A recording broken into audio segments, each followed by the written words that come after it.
Eh, el año escolar ha iniciado, los muchachos se siguen incorporando a sus centros educativos con las dificultades propias de un ministerio donde la planificación brilla por su ausencia, y de ahí las múltiples quejas a todo lo largo y ancho del país por las condiciones en que están algunos centros educativos, otros que están en condiciones, pero entonces les falta el mobiliario,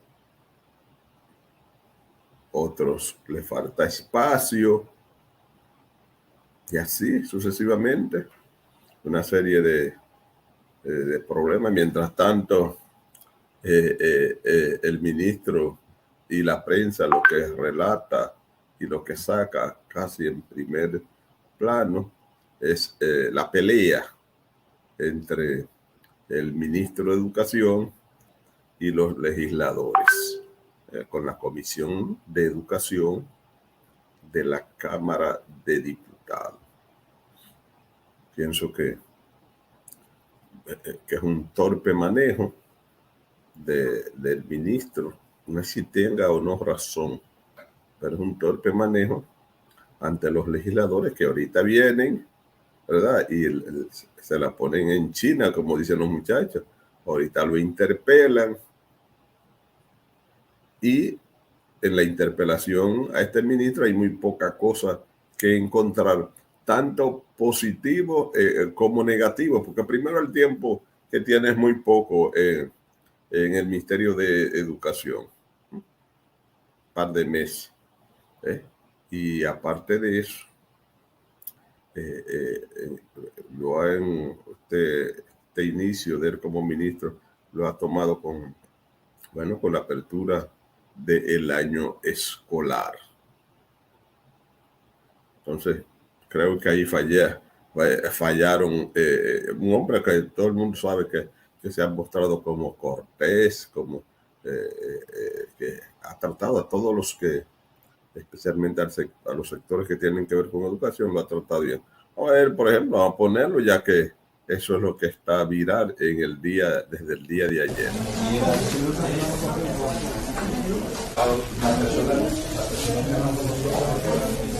No sé si alguien más quiere enseñar a todos en la Cámara, en la Cámara del Ministerio de Educación. Pero la Cámara está aquí. La Cámara está aquí, señor. No, la Cámara no está aquí.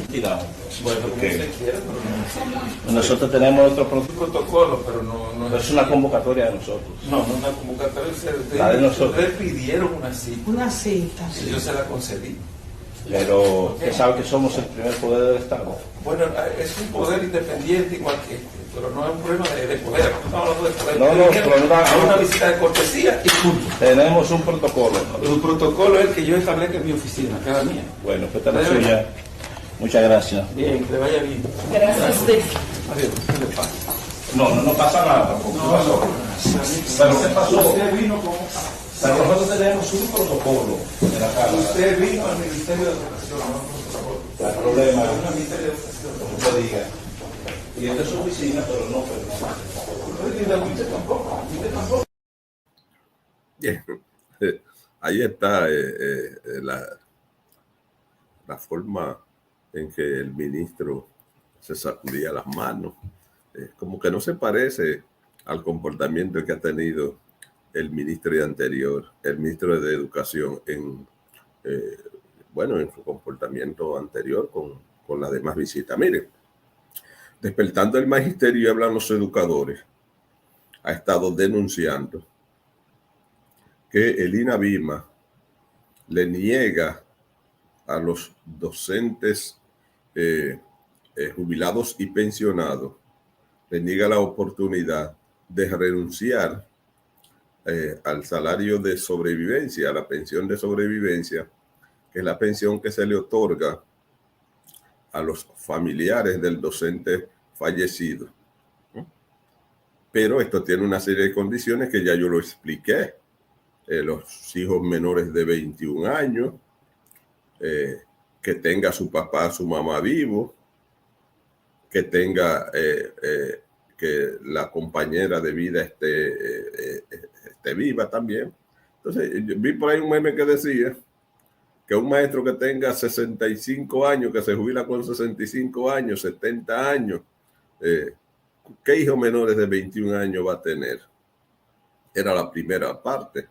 Y si él tiene 65 años, los papás de él, ¿cuánto tendrían si están vivos? O sea, que difícilmente es lo que quiere decir el meme. Y lo único que quedaría es que la esposa esté viva. Bueno, o el esposo. ¿Qué es lo que nosotros hemos dicho? Bueno, que si hay algún dependiente de los que califican para recibir esa pensión de sobrevivencia, el docente no debería ser egoísta y debería de quedarse en el plan. El problema está cuando no tiene nadie que califique para recibirla. Y yo he dicho, a mí no me pueden decir que yo debo pagarle un seguro por un vehículo que yo no tengo. ¿Usted me entiende? Veo como que publicaron ahí lo que dice el artículo 34. Eso es lo que nosotros hemos dicho, lo que dice el artículo 34. Y le hemos estado sugiriendo a los docentes jubilados y pensionados del último decreto que vayan antes que se cumplan los 3 meses, porque después de los 3 meses se les niega el derecho a renunciar. Lo que pasa es que ustedes en INAVIMA todavía a los que tienen la oportunidad de renunciar le niegan esa oportunidad. Se la ponen en China.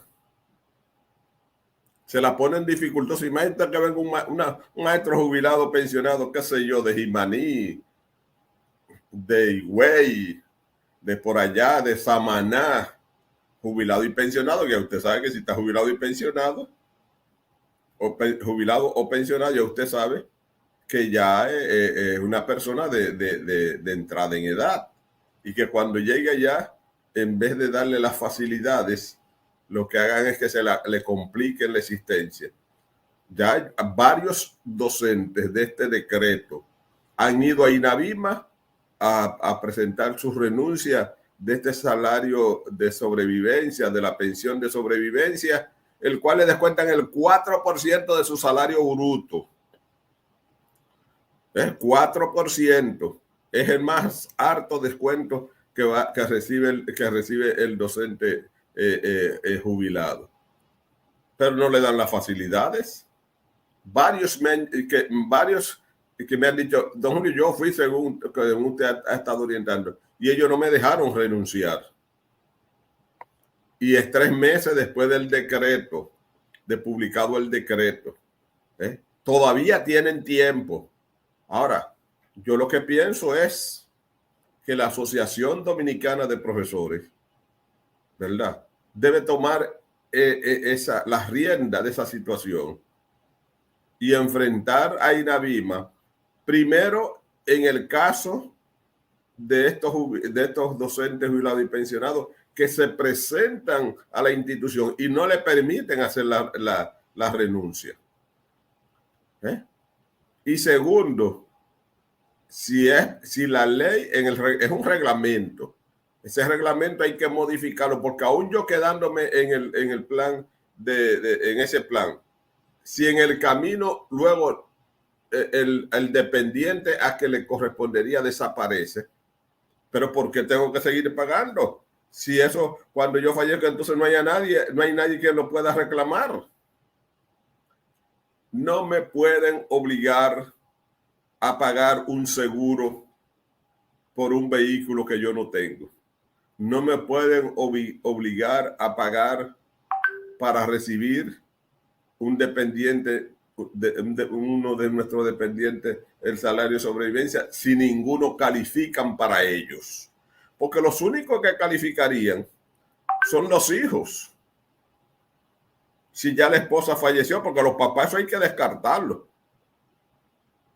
Porque si usted tiene 65, ¿cuántos años tendrían sus padres si están vivos? Si lo están, que es difícil. Entonces no puede ser una penalidad que se le ponga al docente de por vida, mientras vida tenga, de ir pagando por un programa, por un plan que no va a beneficiarlo ni a él ni a ninguno de sus dependientes. Pero eso yo no lo estoy diciendo ahora. Tengo años diciéndolo. Lo último que hice fue que escribí en la revista del suplemento de la cooperativa de maestros y estoy enfocando ese tema junto con el del plan de retiro complementario, que es otro al cual yo estoy diciendo que hay que ponerle un límite de pagos de cuota. Porque estoy diciendo, el plan de retiro complementario entró en el 2010. Todos los docentes que entraron después del 2010, desde que cobraron su primer salario, han estado pagando su cuota del plan de retiro complementario. Cuando a estos docentes les corresponda su jubilación, ¿verdad? Bueno, pues han pagado desde el inicio.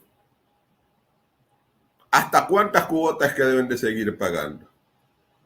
Repito que ese es un plan elaborado.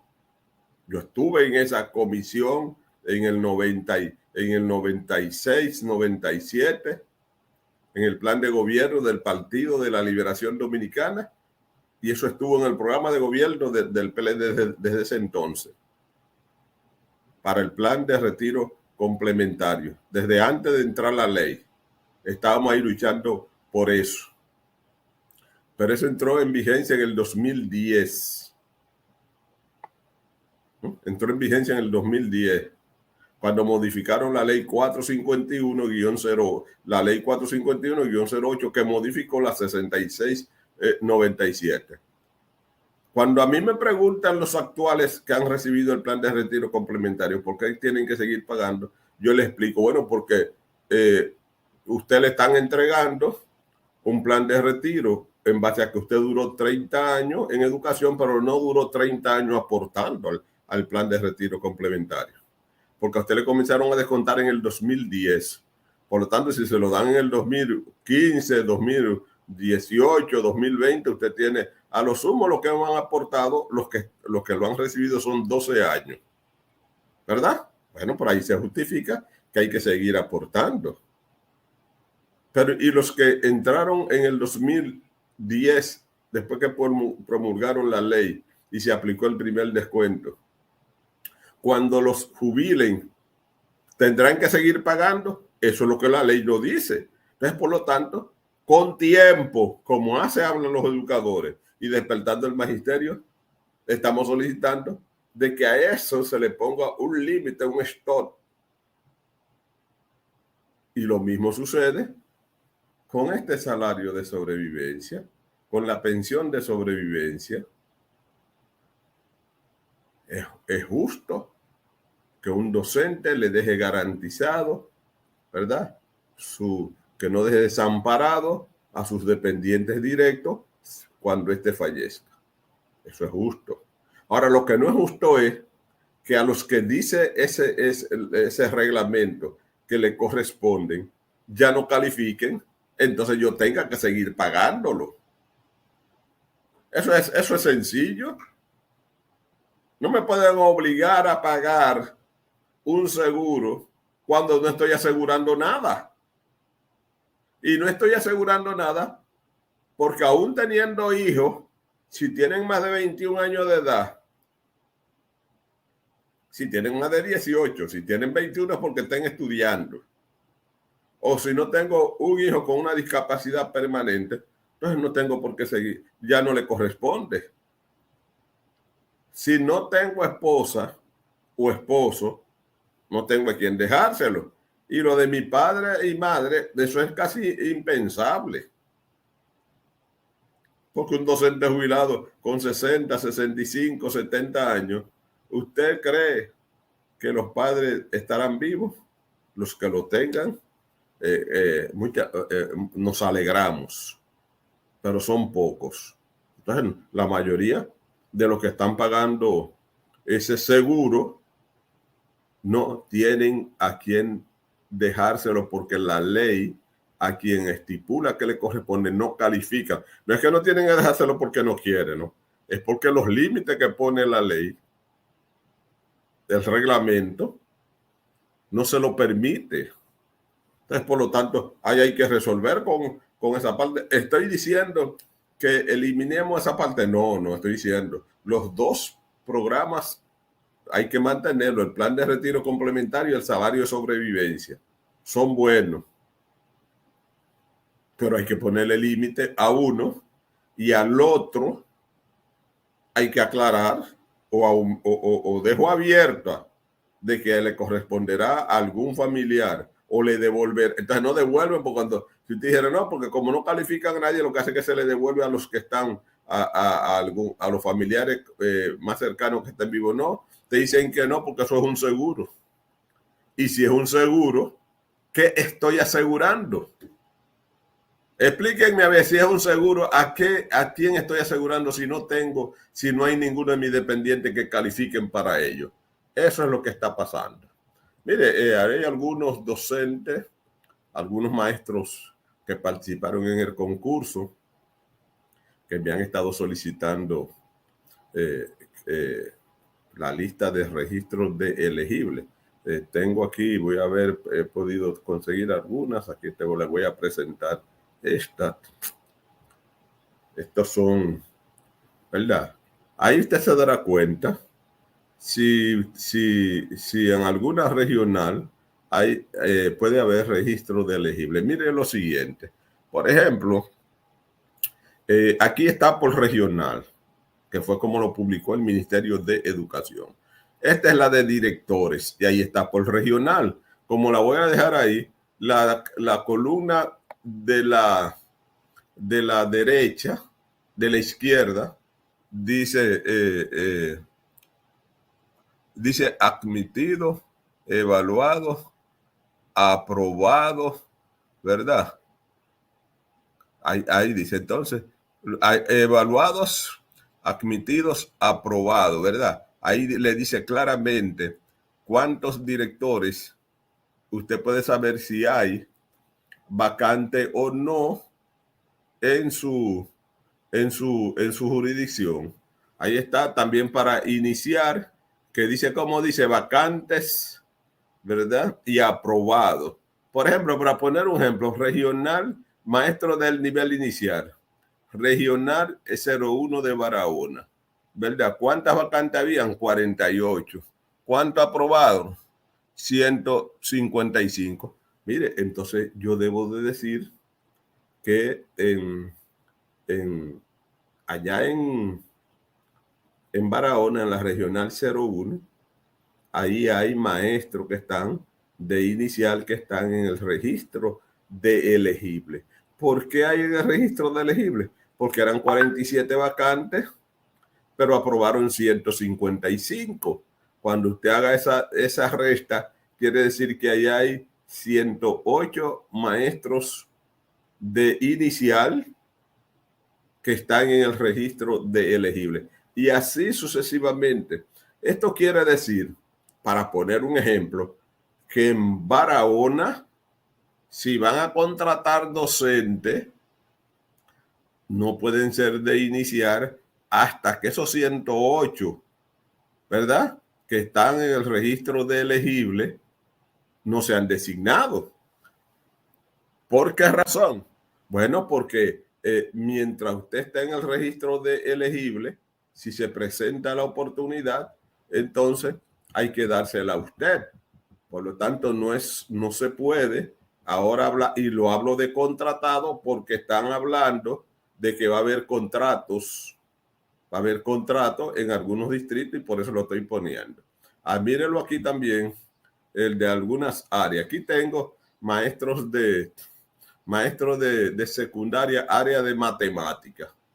Bueno, ahí dice claramente cuántas vacantes hay y cuántos aprobados. Por lo tanto, mire la columna de vacantes, mire la columna de aprobados. Eso quiere decir que donde la columna de vacantes sea menor que la de aprobado, ahí hay de registro de elegible. Donde la columna de vacante sea mayor que la columna de aprobado, ahí entonces es necesario, después que se hayan designado todos los que aprobaron, entonces ahí es necesario ir a buscar concurso o contratado.